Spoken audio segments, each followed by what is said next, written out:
Angela Merkel. Of all the characters in this drama, she's probably the single most important. Partly that's because Germany has all the money, and also because this crisis isn't just about Greece. In a sense, it's also about Germany's role in Europe.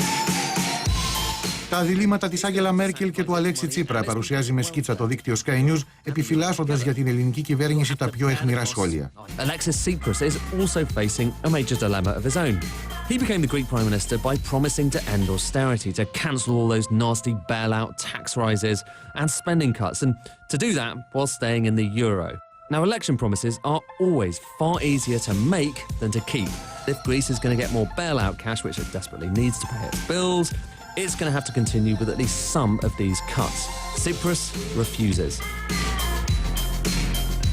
And it's fair to say things haven't exactly been improved by Greece's finance minister, Yanis Varoufakis, perhaps the most unconventional man ever to have occupied a role like this. He's a leather jacket-wearing, motorbike-riding financial rock star. In a series of meetings with his European counterparts, he's torn up their suggestions, rejected any compromises, and even suggested that Greece would sooner default than compromise. It's alienated those he's been negotiating with. And no one more so than Christine Lagarde, the head of the International Monetary Fund. After the latest finance ministers' meeting, she said that next time there were discussions on Greece, there needed to be adults in the room, a not so subtle dig at the Greek finance minister. Και εξηγεί ότι η ενδεχόμενη έξοδος της Ελλάδας από το ευρώ θα ωφελούσε ίσως τον Βρετανό Πρωθυπουργό Κάμερον. If Greece defaults and leaves the euro, then there might have to be a change to European treaties, particularly if they want to shore up the existing members of the single currency.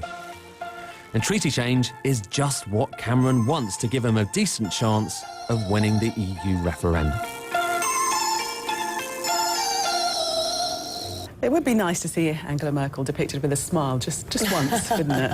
While maintaining an anti-austerity tone, the Greek government is also promising concessions to its international creditors. Η Deutsche Welle παρακολουθεί τις συσκέψεις στο Μαξίμου και κάνει λόγο για ελπίδες συμφωνίας την τελευταία στιγμή.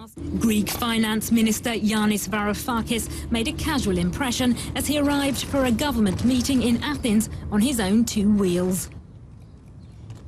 His colleague, Prime Minister Alexis Tsipras, seemed just as relaxed, despite the seriousness of the occasion.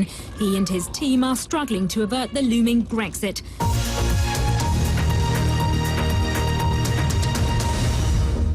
Greece has said it will offer further concessions to its creditors in a last-minute attempt to unlock billions of euros desperately needed by the country. International lenders are unwilling to release bailout funds until Athens agrees to further reforms. Ο ανταποκριτής του BBC προσπαθεί να καταλάβει πώς ισορροπούν οι Έλληνες εν μέσω κρίσης. The cash withdrawals are dramatic and the warnings about leaving the euro are now increasingly real. But Greece has still found a way of getting on with normal life. After half a decade living with constant crisis, this country has developed a certain apocalypse fatigue. So where better to take a short break? This lunchtime, the Vouliagmeni beach south of Athens was full. The sun may have influenced the mood. I don't worry because everything will work out, as always. We're optimistic. Greece always makes it. This country now awaits emergency talks in Brussels on Monday. Greece suggests that it may be ready to give way a bit. It needs a deal and a rescue.